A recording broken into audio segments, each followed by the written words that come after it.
On se retrouve avec plaisir pour Le Bonheur c'est les autres pour un nouvel épisode avec quelqu'un que je ne connaissais pas mais qui était l'ami d'une amie qui s'appelle Sacha Danino. Bonjour Sacha. Bonjour. Alors votre nom ne dit pas forcément grand chose aux gens, mais moi je vous considère comme un des meilleurs dramaturges ou auteurs de théâtre des dernières années. Des derniers siècles même. Des derniers siècles. Ouais, mais je dirais même de l'humanité. et je pense, enfin en toute modestie, je pense que même avant l'humanité j'étais déjà le meilleur auteur. Mais en toute modestie. Oui, bien entendu. Bien sûr. Non. Il faut savoir rester modeste.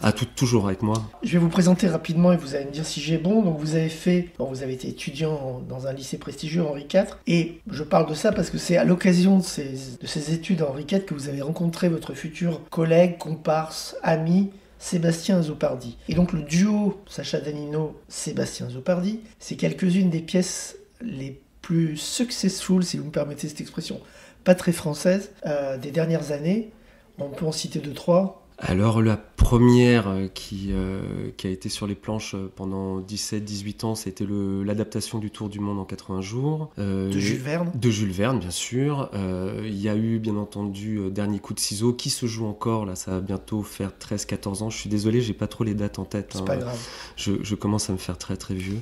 On a eu des pièces comme Mission Florimond, qui a été sur les planches aussi pendant plusieurs années, et miraculeusement, qu'on remonte là en juin au théâtre Rive Gauche. J'ai l'impression de faire un peu de promo, c'est marrant.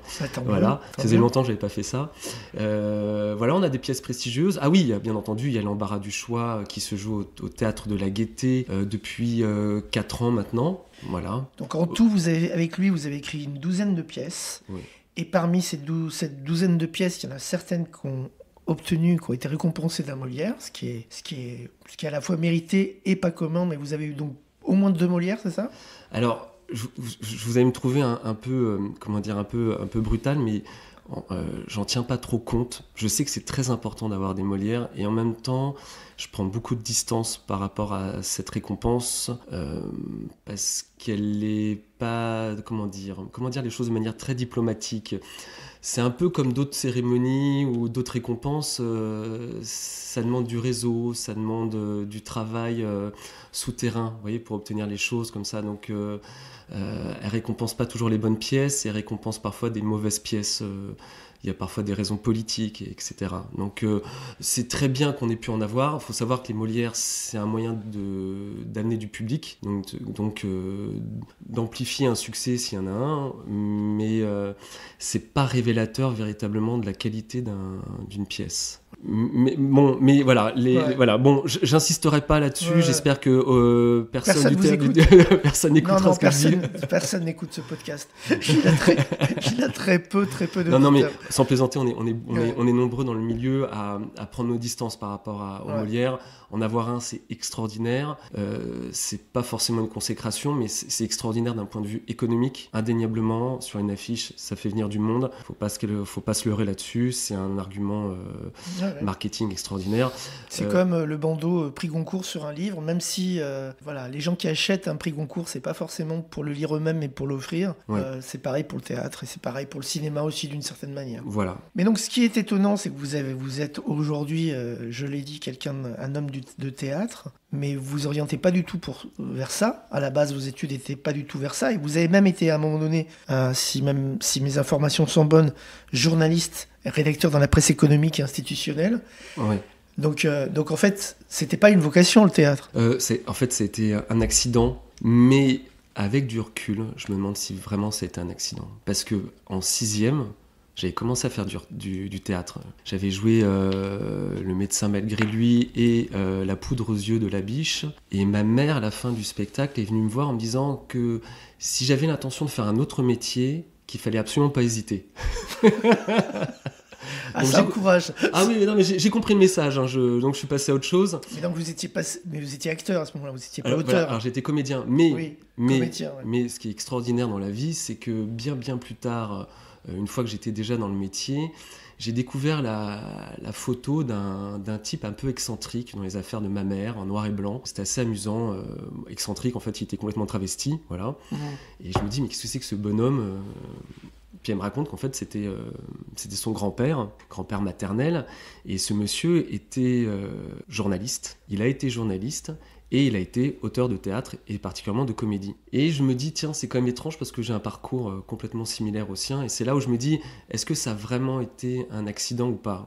Est-ce qu'il n'y a pas une filiation inconsciente comme ça qui a perduré sans que je le sache et qui, comme ça, qui a éclaté à 29 ans. J'avais 29 ans quand fin de mes 29 ans quand j'ai commencé à écrire avec Sébastien, mon co-auteur. Alors, avant d'aborder le questionnaire, donc vous êtes papa, vous me l'avez dit, avant l'interview de deux garçons, mais vous êtes né dans une famille qui avait plusieurs garçons, filles, quelles étaient les origines de vos parents ? Sacha, ça fait penser plutôt à la Russie. Danino, ça fait plutôt penser... alors, je sais qu'il y a Daninos, le fameux écrivain, Pierre Daninos, qui je ne sais pas d'où il était, mais ça peut peut-être faire penser à l'Italie, je ne sais pas. Dites-moi. Alors, j'ai Danino, en fait, c'est séfarade. Ma famille paternelle vient du Maroc. D'accord. De Casablanca. Okay. Je connais Casa, après si ça se trouve ils ont été ailleurs avant, mais donc c'est une très vieille famille juive du Maroc et comme beaucoup ont émigré en France dans les années 50 pour les raisons qu'on imagine. Voilà. Et ma mère, elle, en revanche, elle est normale. Hein. Moi je dis toujours ça, je dis mon père est juif, ma mère est normale. Bon, ça c'est le genre de choses je peux me permettre avec les juifs de dire ça parce que... Surtout qu'on enregistre encore aujourd'hui à l'Écuge. À l'Écuge, voilà. Qui est un espace culturel juif. Non, je dis ça avec beaucoup d'humour parce que le judaïsme, à mes yeux, présente cette spécificité d'avoir toujours... la faculté de rire de soi. C'est le fameux humour juif. Ce qui échappe totalement aux antisémites, vous l'avez remarqué. C'est-à-dire qu'un antisémite, par définition, croit qu'un juif ne supporte pas qu'on se moque de lui. Exactement. Alors que le juif est le premier à se moquer de lui-même. Voilà. Mais il y a une vraie tradition, et puis il y a une vraie tradition chez nous de cet humour, de cette autodérision, et c'est pour ça que je peux me permettre de dire ces choses-là comme ça. C'est très Woody Allen. Oui, bah voilà, exactement. C'est peuple élu. À mon avis, il y a ballottage. Ça tombe bien parce que j'adore Woody Allen. Je trouve que ça a été c'est pourquoi je parle au passé. C'est avec mon co-auteur un de nos réalisateurs préférés parce que je trouve qu'il est bourré d'imagination, d'ingéniosité. C'est ça qui est étonnant chez lui, c'est qu'il est fait que du cinéma. Alors qu'il y a au moins... Il a fait du théâtre aussi. Ah, il a fait du théâtre ? Ouais. Parce qu'il y a plusieurs... oui, c'est vrai, j'ai oublié. Oui, c'est vrai qu'il a fait du théâtre. Puis il a écrit aussi. Écrit, ça c'est sûr. Mais justement, il y a plusieurs de ses films récents qui auraient pu être simplement des pièces de théâtre. Parce qu'il n'y a pas vraiment ni d'action, ni de décor fabuleux, etc. Voilà. Oui, donc il a fait effectivement du théâtre aussi. Mais peut-être parce qu'au cinéma, on gagne plus d'argent. Ouais, c'est ça.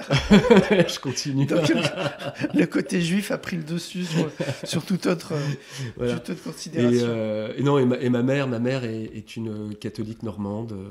Mais j'ai été élevé un peu dans cette espèce de syncrétisme, un syncrétisme plus même triple et pas double, puisque mes parents ont été en tant que 68ards très attirés par l'Asie. Et d'ailleurs, mon père, très très tôt, a travaillé en Asie. Donc moi, j'ai vécu entre le judaïsme, le bouddhisme et le christianisme.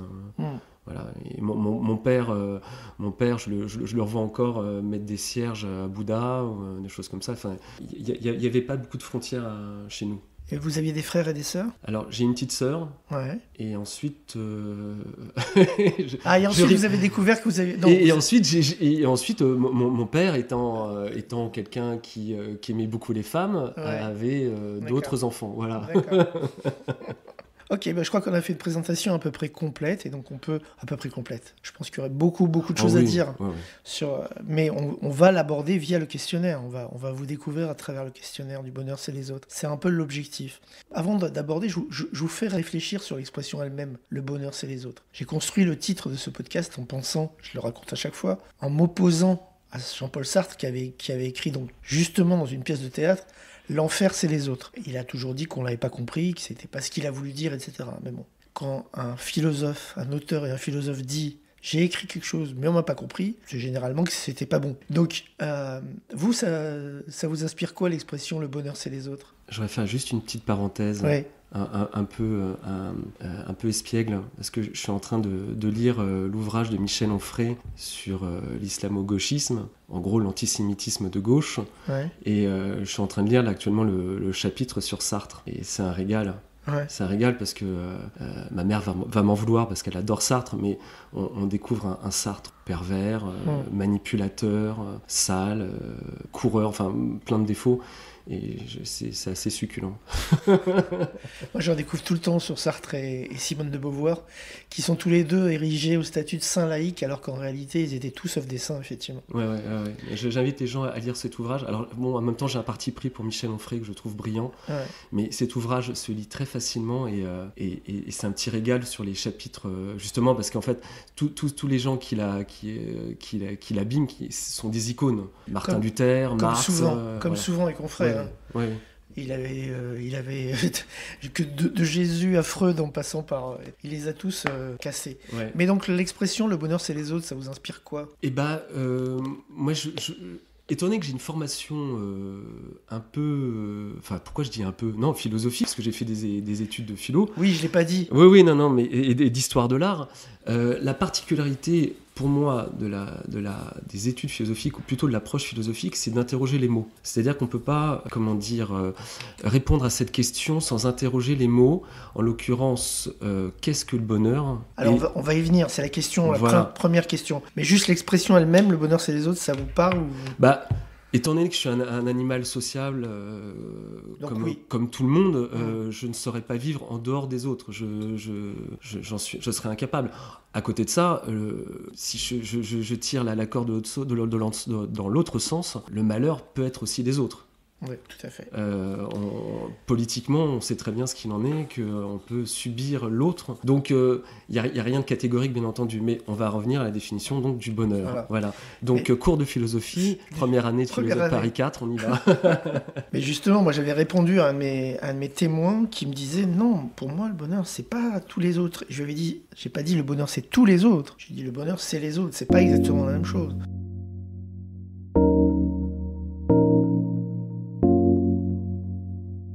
Alors, c'est quoi votre définition du bonheur ? Alors, le bonheur, c'est quelque chose dont je me méfie énormément. C'est pour moi, c'est une idée un peu comme au sens les idées platoniciennes. C'est quelque chose de trop abstrait, de trop conceptuel, et qui peut même être politiquement assez dangereux. Tous les régimes politiques qui ont été les plus violents ont toujours parlé de bonheur. Et on peut faire beaucoup de choses très mal au nom du bonheur. Pour le bonheur des autres. Bonheur collectif. Pour le bonheur collectif, exactement. Donc, et le bonheur individuel, je ne saurais pas trop dire. Est-ce que c'est quelque part une sorte de contentement béat devant l'existence, le type le samouraï devant un prunier en fleurs et en larmes parce qu'il voit un papillon voler. Je sais pas ce que c'est. Moi, la seule chose dont je peux parler, c'est ce que j'ai éprouvé moi-même dans mon corps. C'est plutôt des moments de bonheur, de la joie, des choses comme ça. Mais le bonheur en soi, comme un concept, comme un état, on va dire l'état de bonheur, je l'ai jamais connu et je pense qu'il n'existe pas. Sauf peut-être pour des gens dont on a fait l'ablation du cerveau, des choses comme ça, mais voilà. Mais je me méfie toujours de ces grands concepts comme le bonheur.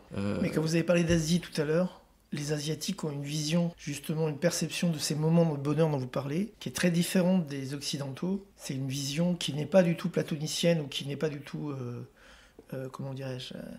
qui n'est pas éthéré, c'est pas effectivement espérer absolument viser le bonheur. Ou alors on pourrait dire, puisque vous parlez de moments de bonheur, on pourrait parler de Jankélévitch, dont on parle régulièrement dans ce podcast, qui effectivement disait le but c'est de choper tous les moments qui peuvent survenir sans s'imaginer que le bonheur ça soit forcément une... Et voilà, et vous avez parlé de moments, c'est ça, c'est des instants. Des instants. Alors, petite parenthèse encore, si je peux me permettre, vous pouvez. En Asie, il y a eu quand même beaucoup de dictatures au nom du bonheur. Je pourrais parler de la Corée encore du Nord, la Chine, le Cambodge, le Vietnam, et qui a massacré un bon nombre de personnes pour le bonheur collectif. Et même le Japon, si on veut bien voir, même si c'est pas une dictature. Oui, mais... et donc... Je ne sais pas si les Asiatiques sont si différents que ça, d'autant que moi je connais assez bien l'Asie du Sud-Est, Et je m'aperçois quand même qu'ils sont exactement comme nous. Hein. Quand on va là-bas, ils sont tous rivés sur leur portable, ils sont habillés à la mode occidentale, ils regardent les mêmes films. Je pensais plutôt aux moines bouddhistes et autres, Matthieu Ricard et compagnie. Oui, mais regardez la spiritualité des moines en Occident, elle est assimilable à celle, enfin elle est similaire à celle des Asiatiques. Hein, les derviches, partout à travers le monde, dès qu'il y a des gens qui s'isolent pour penser la spiritualité. Je m'engageais dans une phrase, je ne sais pas comment la terminer. Bon, vous avez compris ce que je veux dire. Ouais. Voilà. Qu'est-ce que je voulais dire ? Oui, les instants de bonheur, donc on en était là-dessus. Et oui, en tout cas, les instants de bonheur, je pense que on les vit avec les autres, pour les autres, mais on peut les vivre aussi soi-même. Et que je pense qu'il ne faut pas... Les deux sont complémentaires. Je ne peux pas penser... Enfin, je ne vais pas dire... Justement, je ne veux pas me lancer dans des grandes théories, parce que ce n'est pas du tout mon genre. Je parlais plutôt de ce que je sens, moi, dans ma chair. Mais je fais en sorte de vivre un maximum de moments de bonheur par et pour moi-même, mais force est de constater quand même que les moments les plus mémorables sont ceux avec les autres, avec ses enfants, avec ses femmes, avec les avec les femmes. Avec les femmes. Ouais. Hein, quand on est un homme, mais ça peut être aussi avec un homme. Oui, non, mais je veux dire, je veux pas te faire de théorie, hein, je parle de moi. Mais par exemple, le fait de travailler en duo avec un homme, puisque a priori, il n'y a qu'avec lui que vous avez travaillé, vous n'avez jamais travaillé séparément ou avec quelqu'un d'autre. Si, vous avez travaillé d'autres. Si, il y a eu des infidélités. Si. Bon, mais en tout bon, cas, on va dire, ça a été toléré. Très souvent, voilà. Vous aviez une permission de sortie. Voilà, exactement. Mais au-delà, la permission de minuit, mais au-delà de ça, donc vous avez quand même fait 12 pièces avec lui. Il y a un bonheur, il y a une jubilation à travailler en duo sur un texte de pièce, sur l'imagination de créer une histoire, créer des dialogues, créer des didascalies, créer une atmosphère. Ah bah oui, alors par exemple, écrire avec mon co-auteur, c'est des moments... sont des moments de joie. Je ne vais pas dire des moments de bonheur, parce que au quotidien, on est très attaché à la rigueur dramaturgique, à la caractérisation, à la présentation, enfin à toutes ces choses-là. Donc on a né dans le guidon. Mais c'est vrai qu'on prend toujours plaisir à se retrouver. Plaisir, joie, contentement, enfin... Tout ça fait partie du même champ lexical, sémantique. On prend toujours énormément de plaisir à travailler ensemble. On a été, pourquoi je parle au passé ? On est amis, donc ça a facilité les choses, mais c'est pas simplement parce qu'on a été amis. Je crois qu'il y a eu une alchimie qui s'est opérée et qui a justifié le fait qu'on continue à travailler ensemble et qu'on continuera à travailler ensemble très longtemps. Parce qu'il y a une facilité. Vous avez trouvé mon parallèle un tout petit peu audacieux, mais c'est un peu comme faire l'amour. Pour moi, c'est toujours une question d'alchimie. C'est-à-dire qu'on peut avoir la plus jolie fille du monde, magnifique, bon, je vais pas faire description, j'allais me lancer dans des descriptions physiques, m'en voulez pas, mais avec qui il se passera strictement rien. Et inversement, une fille qui est peut-être un peu moins jolie, un peu plus ronde, enfin voilà, je ne veux pas non plus me lancer là-dessus, avec qui c'est extraordinaire. Ouais. C'est une alchimie, on ne sait pas d'où ça vient, on ne sait pas pourquoi, on ne sait pas l'expliquer, et d'ailleurs on ne va pas chercher à l'expliquer. C'est un peu comme l'amitié d'ailleurs, hein, pourquoi ça marche avec quelqu'un, on ne sait pas. Voilà. Et l'écriture avec mon co-auteur, c'est un peu pareil, c'est facile, c'est fluide, on se trompe, c'est pas grave, on fait une marche arrière. Je crois qu'on s'est, en 19 ans de travail ensemble, il y a eu un seul moment de tension, un seul, et c'était, figurez-vous, pour le choix d'une affiche. Ah oui. Voilà. Donc, pour le dernier coup de ciseau, peut-être, non ? Non, l'affiche, j'adore l'affiche. Ah, non. Mais c'est juste pour ça où il n'a pas été content, j'ai pas été content, et on s'est pas parlé pendant une journée. Ah oui. Ah ouais. Ça va. Va. Chez les Bakri Jaoui, ça durait plus qu'une journée, quoi. Ils se fâchaient. Ouais. Mais bon. Non, mais nous, on est incapable de se fâcher. Je trouve la vie est trop courte pour se fâcher avec des amis. Mais c'est vrai que écrire seul, c'est un plaisir, ça peut être un moment de bonheur. Écrire à deux, ça l'est également. C'est un autre type de bonheur. Alors pour le coup, je ne ferai pas de parallèle systématiquement sur tout, hein, vous comprendrez. Je vais me faire piéger, c'est terrible.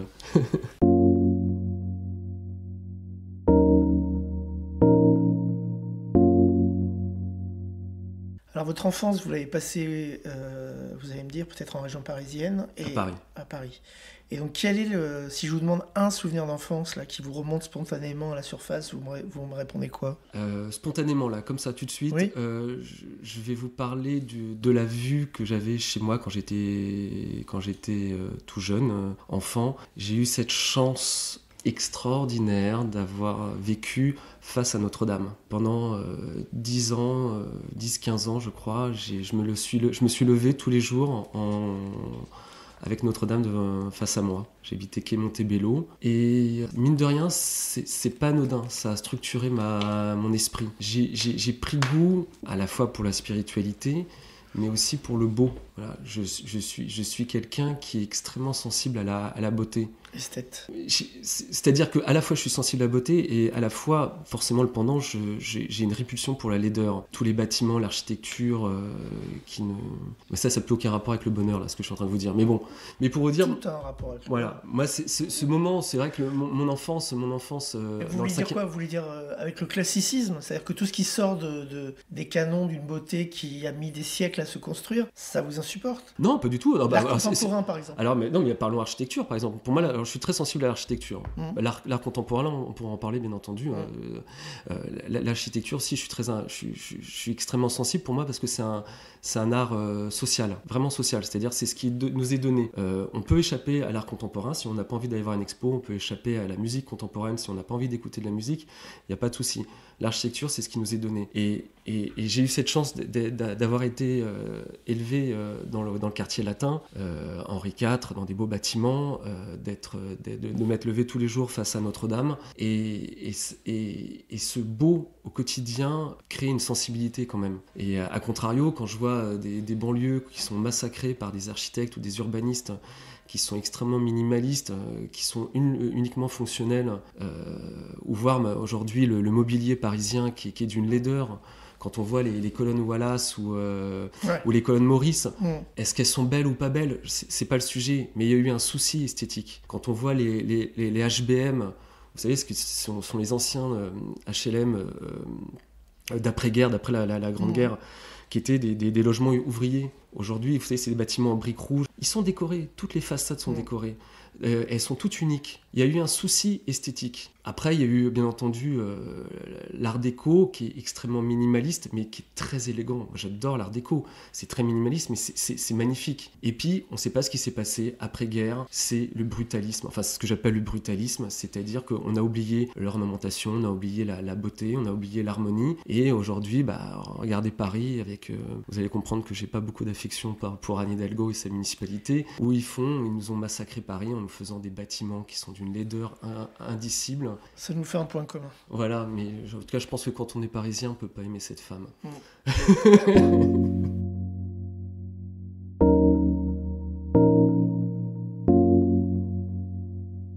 Alors, vous êtes un homme de théâtre, mais vous êtes aussi un homme au sens large de culture. Vous avez dit que vous avez fait de la philosophie, etc. Si je vous demande c'est quoi le livre, le film, la pièce de théâtre, ou encore l'auteur qui vous a marqué de façon indélébile, que ce soit lié à votre activité de théâtreux ou pas, mais qu'est-ce qui vous a marqué de manière indélébile et pourquoi? Spontanément, là maintenant, je vais vous parler d'un morceau d'un compositeur estonien qui s'appelle Arvo Pärt. Arvo Pärt, ça s'écrit comment? Arvo Pärt. Arvo, c'est le prénom, voilà, et Pärt, c'est le nom? Exactement. C'est un compositeur de musique dite contemporaine. Il a composé en 1976 un morceau qui s'appelle Pour Alina, qui, quand je l'ai écouté la première fois, m'a subjugué. Pourquoi ? Parce que j'ai toujours été plutôt un grand fan, même si j'aime pas le mot, de musique classique, et de musique assez traditionnelle, Mozart, Schubert, Beethoven, Chopin, enfin toute la clique, etc. Et puis j'écoutais ça comme beaucoup de gens peuvent écouter la musique classique avec contentement, avec snobisme aussi. Et puis un jour, par hasard, je tombe sur ce morceau-là, qui est un morceau qui a la particularité de jouer sur les silences. Et en fait, j'ai pas compris le morceau. Je l'ai écouté une deuxième, troisième, quatrième. Je l'ai écouté sans arrêt pendant 1 an et j'étais plus capable d'écouter autre chose. Parce que, je sais pas, j'avais découvert une autre dimension de la musique, vraiment. J'avais découvert une autre manière de faire de la musique. Et ça a été un moment musical chez moi extrêmement important. Je parle de la musique parce que pour moi la musique, un peu comme Nietzsche, la vie sans la musique serait une erreur, j'écoute la musique sans arrêt. Je parle de ce morceau-là parce que spontanément, c'est vrai que j'ai eu un choc quand j'ai écouté ce morceau. Et alors aujourd'hui, je peux revenir, vous inquiétez pas, je peux revenir à Berlioz, je peux revenir à Schubert, il n'y a aucun souci, mais il a fallu un moment d'adaptation. Voilà, il a fallu un moment d'adaptation. Après, en matière de cinéma, vous savez quoi, là-dessus, je crois que je suis resté un gamin. Je suis toujours fan de SF. J'adore la SF et j'ai une affection particulière pour les rencontres extraterrestres. Et notamment, les 3 grands films, pour moi, ça reste Rencontre du troisième type. Spielberg. Voilà. Avec François Truffaut à l'intérieur. Exactement. Contact de Zemeckis. Robert Zemeckis. Et Midnight Special du réalisateur dont j'oublie le nom à l'instant. Mais ça va me revenir. Et que j'ai oublié aussi. Voilà. Et ces 3 films sur la rencontre extraterrestre. Ouais. Et c'est des films qui me font... qui me transportent. Qui me transportent. Voilà. Il n'y a pas de violence, il n'y a pas de brutalité. D'un point de vue dramaturgique, on n'a pas besoin de mettre un ennemi pour créer un moteur. Parce que je pourrais parler dramaturgie des heures là-dessus. Mais pas E.T. Parce qu'on a parlé de Spielberg... Non, pas E.T. J'ai pas non, c'est vrai que pour le coup, non, pas E.T. Pourtant, comme tous les mômes, j'ai pleuré en regardant E.T. Mais... Ni 2001, l'Odyssée de l'espace. Ah, pour le coup, non, pas du tout. D'accord. Trop sombre.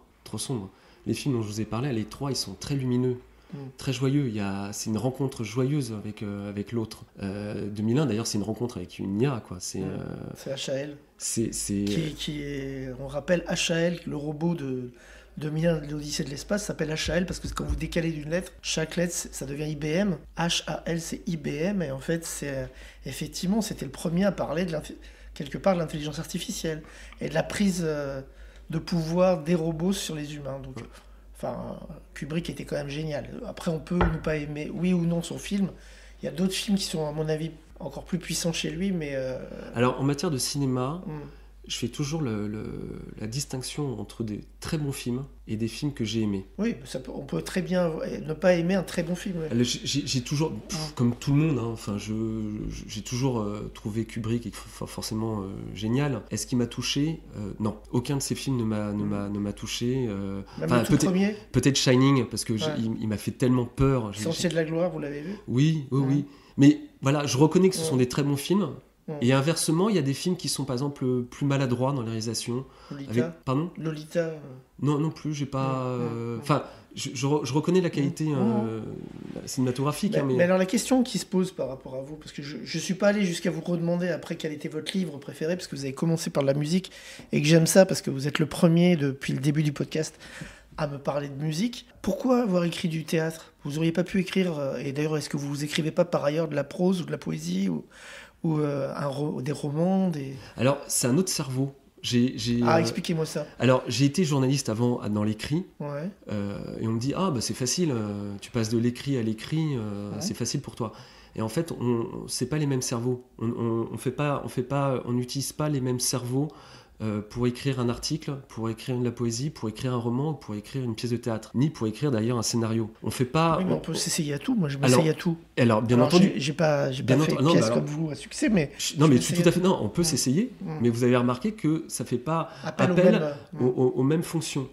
Et moi, j'ai remarqué que je me suis lancé à plusieurs reprises dans l'écriture romanesque. J'y arrive pas. Ça demande une exigence, une discipline, ça demande du temps, ça demande une concentration que je suis incapable de fournir. Moi, je suis très admiratif des romanciers, des nouvellistes, parce que je me dis comment ils font pour abattre ce travail-là.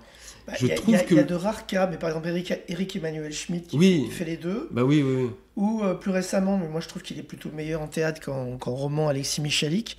Alexis Michalik a fait des romans, mais c'est pas franchement ce qu'il fait de mieux. Voilà. Je confirme.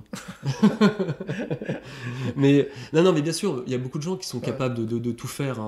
Mais ce que je veux dire, c'est que moi j'ai tenté et j'ai quand même remarqué que j'ai plus de facilité dans le théâtre ou dans l'écriture dramaturgique. Ça demande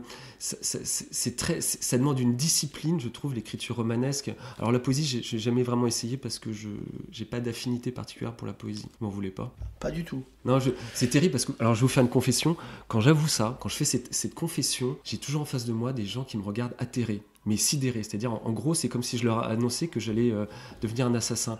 Non, je lis pas de poésie, alors comme tout le monde au collège, au lycée, j'ai lu Hugo, Musset, etc. Mais Je crois d'ailleurs que le problème vient de là.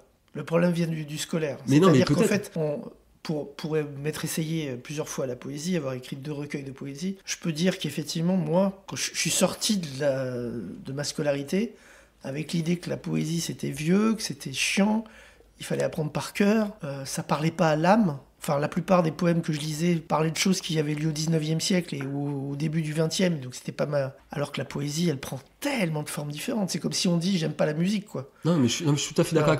Mais spontanément, j'ai pas Je comprends. d'appétence pour la poésie. Voilà. Mais c'est vrai que le théâtre, il y a quelque chose de fluide, de facile, de jouissif même. Tout ce qui est dialogué, c'est extrêmement jouissif.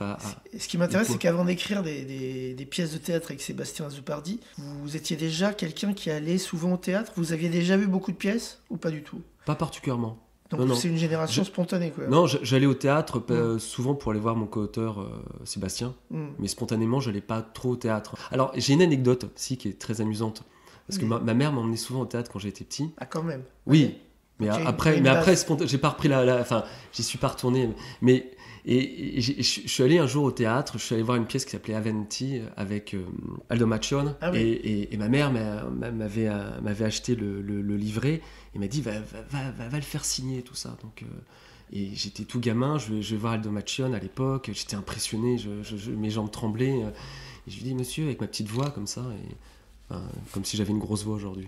Et il me dit, tu t'appelles comment? Je lui dis, je m'appelle Sacha. Il me fait, ah, Sacha, mais c'est un nom de théâtre, ça. Ah non, je croyais qu'il allait vous parler de Sacha Distel, parce qu'il avait fait toute une partie de sa carrière avec Sacha Distel. Non, mais non, je pense dans le qu'il faisait... Sacha Show. Non, je pense qu'il faisait référence à Sacha Guitry ou Pito F. Et je suis reparti là-dessus, comme ça. Et c'est marrant, c'est... Je sais pas, j'ai ce souvenir un peu vague, le lieu, tout, je me souviens juste des émotions du moment. Et des années plus tard, je suis en train de travailler au Palais Royal avec mon co-auteur Sébastien Azopardi, qui est actuellement le directeur. On travaillait comme ça dans l'administration, comme ça nous arrive souvent. Et à un moment, je vois une affiche d'Aventi. Et je fais, mais c'est fou. Et en fait, la première fois que je suis allé au théâtre et que j'ai demandé cet autographe, c'était au Palais Royal, là où j'allais travailler par la suite la plupart de mes pièces avec Sébastien Azopardi.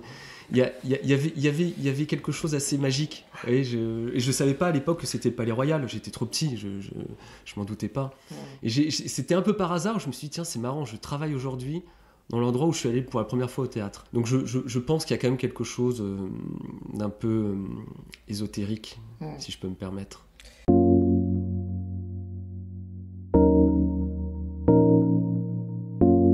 Est-ce que vous avez tendance à douter dans l'existence? Et si oui, est-ce que vous doutez plutôt de vous ou plutôt des autres? Alors, si vous posez la question aux gens qui me connaissent, ils vont rire. Rigoler. Ils vont rire.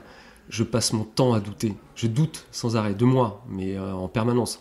Après, j'ai aucune confiance non plus dans les autres. Enfin, mais moi, je doute en permanence de ma légitimité, de mes capacités, de ma pertinence, de tout. Hein. C'est un travail. C'est un travail très très difficile, c'est une discipline de savoir, se faire confiance, d'être fier de soi, de se contenter de choses qu'on a pu faire et de l'apprécier. J'ai énormément de mal là-dessus. C'est un cauchemar. Et donc, ouais. Et sur les autres... c'est vrai que j'ai pas une confiance extraordinaire. J'ai une confiance dans l'amitié. J'ai pas beaucoup de confiance dans la fidélité des femmes. Hein. Là-dessus, j'ai eu que des expériences malheureuses.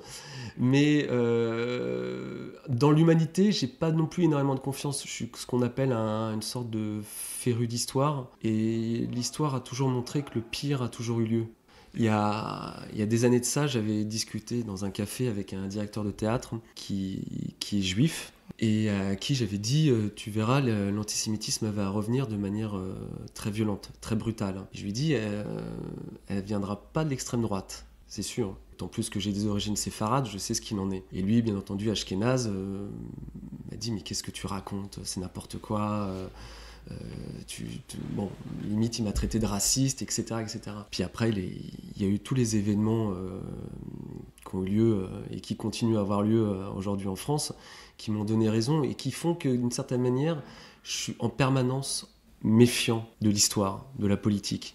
Je ne fais pas confiance. Je ne crois pas à un monde qui sera meilleur, où il n'y aura plus de violence, plus de guerre, plus quoi que ce soit. Je reste toujours vigilant, ce qui explique peut-être pourquoi je suis insomniaque. Mais voilà, il y a une sorte de vigilance, toujours aux aguets. J'ai du mal à avoir confiance en l'humanité. Non pas en l'homme, beaucoup d'hommes peuvent être capables de faire des choses extraordinaires, mais sur l'ensemble, l'humanité a toujours montré qu'elle était capable du pire. Et comme je disais, je pense avoir une bonne culture historique. Il est difficile quand même de prouver que l'histoire va vers le sens d'une amélioration des choses. Et l'actualité nous prouve d'ailleurs. Quand on croit que les choses sont terminées, elles reviennent. On n'est pas en France à l'abri d'une autre guerre. Enfin bon, je ne veux pas non plus être pessimiste.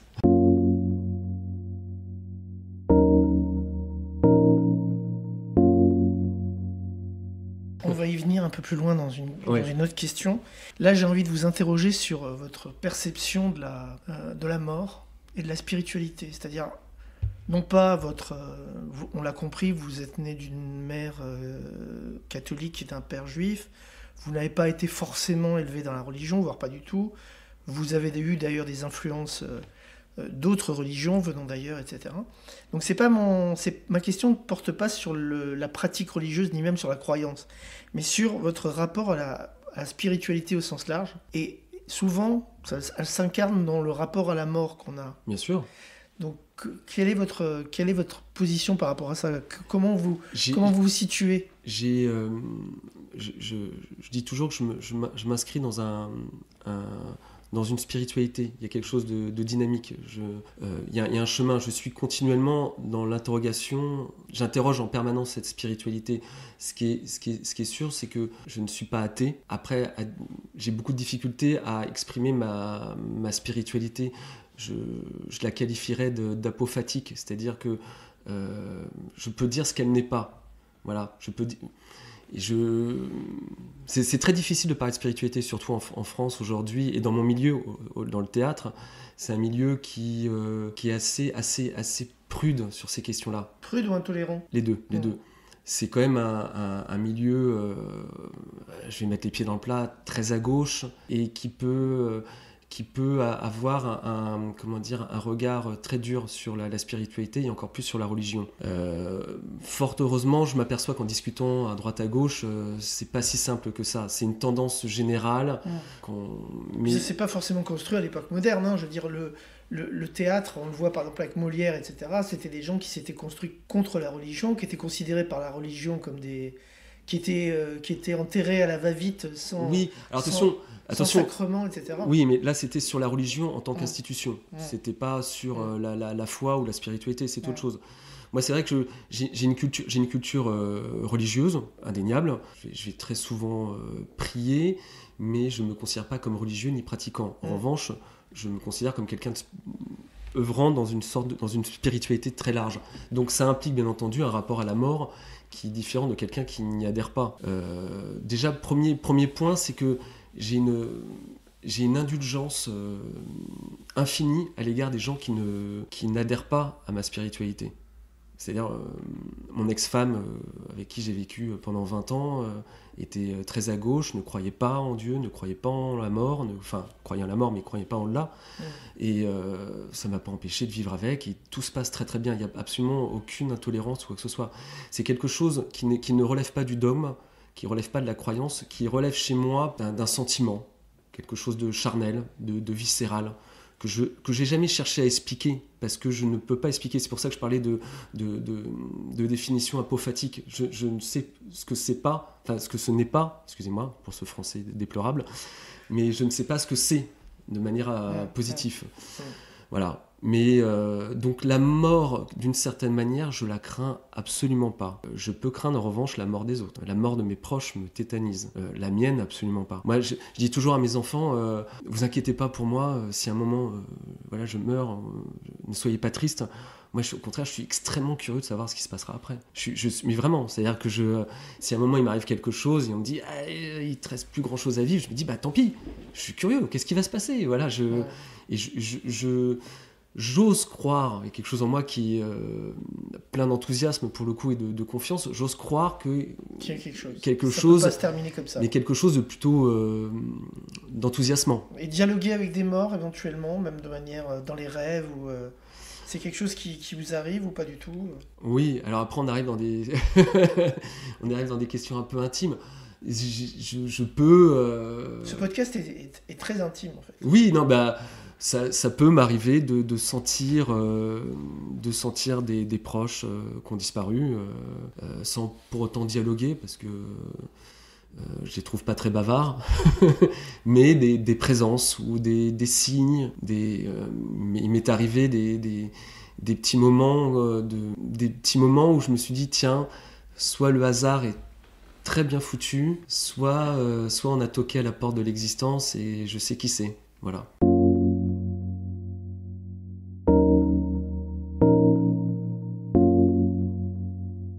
Alors, vous avez dans votre métier une pratique des mots, MOTS, et vous avez parlé tout à l'heure d'interroger les mots. Et moi, j'ai envie de vous interroger sur les mots, mais votre mot préféré, celui auquel vous pensez là spontanément alors qu'on est en face l'un de l'autre, ou bien en général, vous avez un mot fétiche qui vous suit tout au long de votre vie. J'ai un mot que j'adore. Ouais.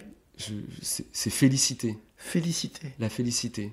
Ouais. C'est pas le bonheur, parce que pour moi le bonheur est synonyme de goulag, de massacre et de choses comme ça. C'est plus que la joie. La félicité, c'est une sorte de contentement extraordinaire qui dure plus longtemps. Est-ce que ça m'est arrivé? Ouais. Ça a dû m'arriver. Si, ça a dû m'arriver. Il y avait deux mots comme ça à l'époque à partir d'après le Moyen-Âge, c'était félicité et fortuné. Et être fortuné, c'était pas avoir beaucoup d'argent, c'était avoir de la chance ou avoir une forme de lumière comme ça. Et félicité, effectivement, c'est un très beau mot. Vous êtes le premier à me le citer, ce mot, c'est un très beau mot. En plus, ça se prononce dans plein de langues, mais notamment moi je l'entends en italien. Oui. Felicita, je trouve qu'il a donné une chanson en espagnol, etc. Mais après, je ne saurais pas vous dire pourquoi, ce que je peux mettre... Sonorité peut-être du mot. La sonorité aussi du mot, peut-être. Oui, peut-être, oui, mais je sais pas, ça m'inspire quelque chose d'extrêmement lumineux et joyeux. Félix. Oui, en latin. Alors c'est marrant parce que Félix, c'est le prénom d'un de mes avocats, donc oui. je suis là, comment dire... Ouais, il vous rend moins... Je suis plus mitigé, hein. J'ai beaucoup d'affection pour lui, mais là, ça me renvoie à quelque chose de plus terre-à-terre. Ouais. Mais non, la félicité, ça me transporte. Il y a quelque chose qui nous transporte, mais joyeusement, mais comment dire, sainement. C'est une joie qui est saine, c'est pas il n'y a pas de perversité, il n'y a pas d'idée, il n'y a pas d'idéologie, il n'y a pas de dogme. Enfin, je pense que vous aurez compris que je suis absolument pas dans le dogme ou quoi que ce soit. Et c'est quelque chose de très sain et de très lumineux.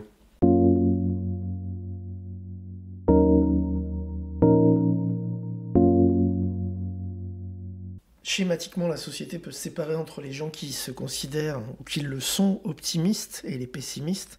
Vous classez, évidemment, vous devez avoir des moments d'optimisme et des moments de pessimisme, comme tout le monde, mais vous vous classez plutôt dans les optimistes, vous voyez plutôt le verre à moitié plein, ou plutôt vous le voyez à moitié vide. Et qu'est-ce qui vous rendrait optimiste pour l'avenir ? C'est amusant parce que une fois de plus, vous posez cette question à des proches, ils vont vous dire « mais c'est un pessimiste ». C'est complètement un pessimiste. Je ne me considère pas comme pessimiste, je me considère comme quelqu'un de vigilant, ce qui est complètement différent. C'est-à-dire, je ne vois pas tout en noir, je ne pense pas que l'humanité est noire, je ne pense pas que l'histoire est noire. Simplement, je suis très vigilant parce que je sais que le pire peut toujours arriver et que la probabilité pour que les choses s'empirent est toujours très forte, que ce soit politiquement ou même dans notre propre vie. Et d'ailleurs, on l'expérimente nous-mêmes au quotidien. Et à contrario, je me méfie beaucoup des optimistes. Je regarde toujours les optimistes avec distance, et parce que j'ai toujours eu le sentiment que les optimistes étaient des gens qui refusaient de regarder la réalité, qui n'avaient pas pied sur terre, comme on dit aujourd'hui hors sol, la grande expression hors sol, et que c'est des gens qui sont un peu dans le déni de ce que peut être la réalité. La réalité, elle n'est ni noire ni blanche, elle est complexe. Moi, je suis un adepte de la complexité. Pour moi, la vie est trop complexe pour qu'on puisse... Vous êtes un être analogique, qui n'est pas binaire.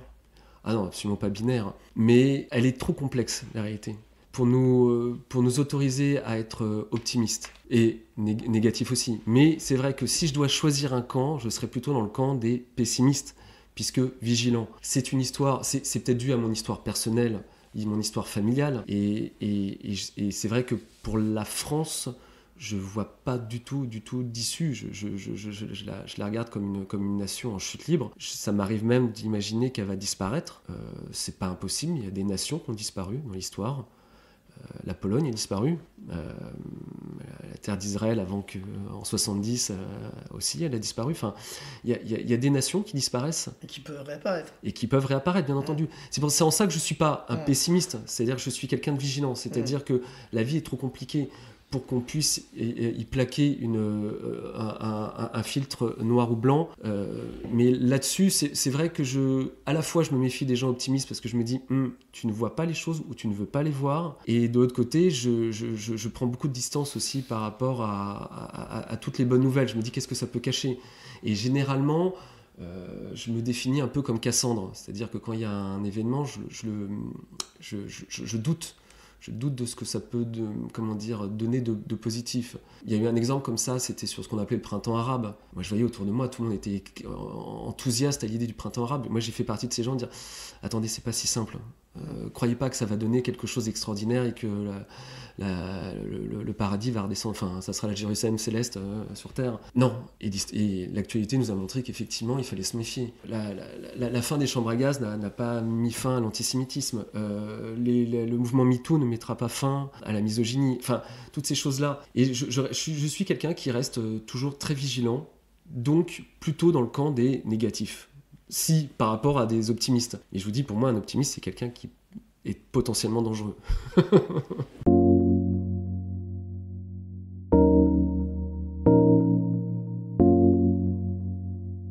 Et bien, pour terminer, on va vous demander qu'est-ce qu'on peut vous souhaiter pour les prochaines semaines ou les prochains mois.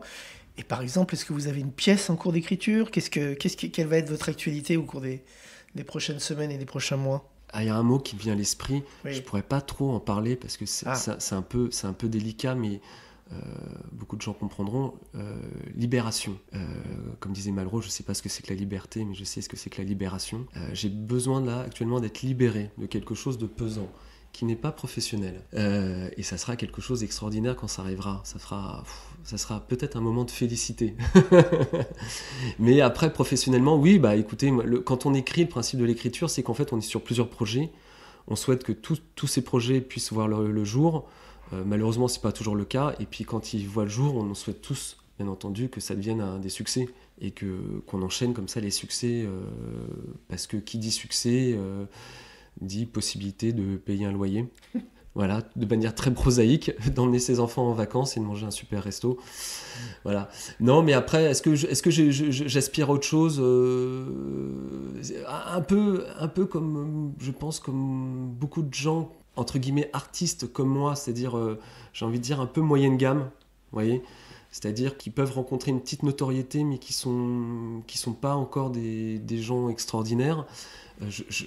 Bien entendu, j'aspire un jour à écrire une œuvre. Vous savez ce qu'on dit, l'œuvre, quelque chose comme ça. L'équivalent, par exemple, comme je vous ai parlé tout à l'heure de Four Alina pour d'Arvo Part, quelque chose de similaire, où je me dis, waouh, j'ai fait ça. Enfin, une sorte de fierté d'avoir fait une œuvre qui a pu... Notre-Dame à vous. Ouais, exactement, ma Notre-Dame à moi, ma Four Alina à moi, exactement, quelque chose comme ça... C'est quelque chose, je pense, on aspire tous à un moment, comme un comédien aspire un jour à avoir son rôle emblématique. Moi, avoir mon œuvre aussi, à un moment de dire j'ai fait ça. C'est pas par vanité, c'est c'est pour avoir avoir un fait d'armes, un vrai fait d'armes, se dire voilà j'ai fait ça et dire j'en suis fier. J'en suis fier, voilà. Et étant donné que je suis quelqu'un qui doute en permanence, ça vous aiderait. Ah bah je pourrais mourir tranquille. Ce serait votre viatique. Voilà. Bah écoutez, on n'est pas Harry Potter, on n'a pas de baguette magique, mais on vous le souhaite vraiment, très sérieusement. Et on vous remercie énormément d'être venu devant le micro du Bonheur c'est les autres. Bah, je vous remercie aussi beaucoup. Et on vous dit à très vite. Et puis on incite nos auditeurs à aller voir toutes les pièces qui se jouent encore Alors je à répète. Paris et en province, peut-être certaines. Oui, il y a des tournées. Alors l'embarras du choix, rue de la Gaîté. Ouais. Dernier coup de ciseau au Théâtre des Mathurins. Bientôt la reprise de Mission Fleurimont au Théâtre Rive Gauche. Et après d'autres pièces, mais là c'est en projet, je peux pas trop en parler parce qu'on n'a pas C'est rien déjà concret. pas mal. Voilà, Il n'y a pas tant que ça d'auteurs contemporains de théâtre qui ont 3 pièces qui se jouent en même temps à Paris. Hein. Non, mais je suis un privilégié, vous imaginez même pas. Ouais. Non, je suis très très fier là de ça. Non, c'est extraordinaire. Mais bon, vous avez encore 2-3 heures devant vous ou pas? Ah, j'ai peur que non. Malheureusement. Bon, bah tant pis, on va se contenter de se dire au revoir. On Alors. fera notre épisode. Bah, quand vous voulez. Demain? Allez. Allez, hop, demain 9h. Très bien. Merci Sacha. Je vous remercie, au revoir.